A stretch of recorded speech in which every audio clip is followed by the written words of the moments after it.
भारत की धरती उन आक्रांताओं के लिए जिनकी भारत के प्रति आस्था नहीं है, जो भारत के प्रति निष्ठा नहीं रखते, भारत के संस्कारों का सम्मान नहीं कर सकते, बहुत अच्छा, बहुत, उन लोगों के लिए भारत की धरती धर्मशाला नहीं हो सकती है, बहुत ही। एकदम नहीं हो सकती है। और हम सबको उस संकल्प के साथ हम आगे बढ़ेंगे। कोई कारण नहीं कि आज भी इस संत शक्ति जो भारत की सज्जन शक्ति को एकजुट होकर के देश को आगे बढ़ाना चाहती है, आगे ले जाना चाहती है, ये प्रभु श्री राम की कृपा है। उनका जो आदर्श है उसी आदर्श को ध्यान में रख करके सभी कार्यक्रम निरंतर आगे बढ़ रहे हैं। तोड़ने वाली ताकतें आएंगी, वे विभाजित करने का कार्य करेंगी। कोई जाति के नाम पे बांटेगा, कोई क्षेत्र के नाम पे बांटेगा, कोई भाषा के नाम पर बांटने का प्रयास करेगा। लेकिन हम सबको कथा के उस मर्म को समझना पड़ेगा जो यहां पे व्यासपीठ से पूज्य जगत गुरु के द्वारा आप सबको यहां पर उसके मर्म को समझाने का प्रयास किया गया है। हम सब उस मर्म को अपने जीवन का हिस्सा बनाएं। कथा केवल सुनने की नहीं, उसको अंगीकार करने की भी एक महत्वपूर्ण कड़ी का हिस्सा होता है। हमारे यहां क्या कहते हैं, हम जिसको अपना आदर्श मानते हैं उसके अनुरूप बने। हम शिव की पूजा करते हैं, हम राम की पूजा करते हैं, तो उनके उन आदर्शों को अपने जीवन में उसका हिस्सा बनाएं, उसके अनुरूप हम जीवन जीने का प्रयास करें, उसके अनुरूप बनने का प्रयास करें, उनके उन आदर्शों को अपने जीवन का हिस्सा बनाएं, अपने परिवार के सदस्यों को उन आदर्शों से प्रेरणा लेने के लिए आगे प्रेरित करें। सबका कल्याण होगा। और याद करना, जिसने भी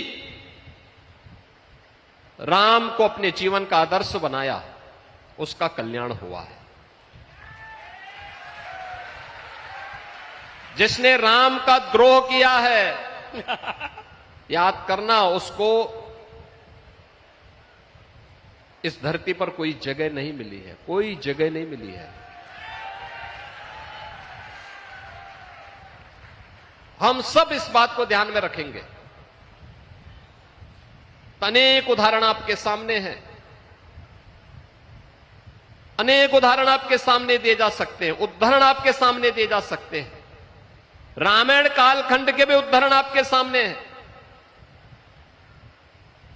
मारीच है,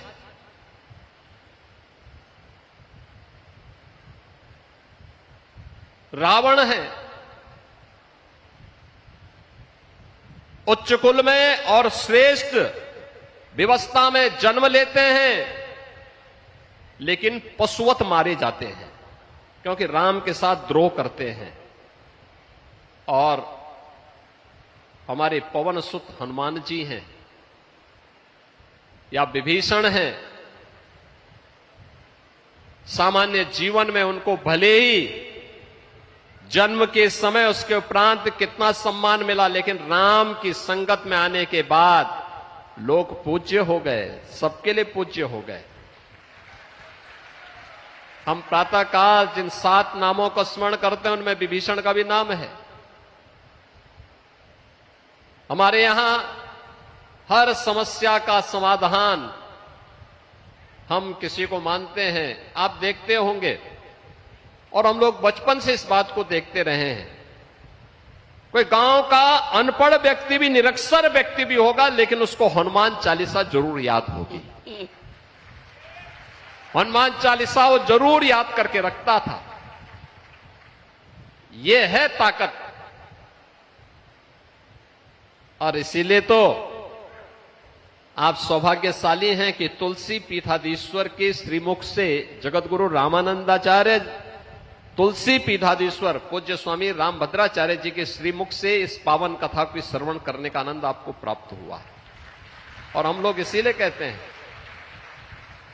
मध्यकाल में तुलसीदास जी ने जो जनचेतना जागृत की थी, समाज को एकजुट होने की, विदेशी आक्रांताओं के प्रति सचेत होने की, प्रभु राम के प्रति भक्ति का जो संदेश देकर के उन्होंने पूरे उत्तर भारत को एकता के सूत्र में जोड़ने का काम किया था, वही कार्य आज जगत गुरु रामानंदाचार्य पूज्य तुलसी पीठाधीश्वर कर रहे हैं। और जिनके श्रीमुख से पावन कथा का श्रवण करने का आनंद आप सबको प्राप्त हुआ।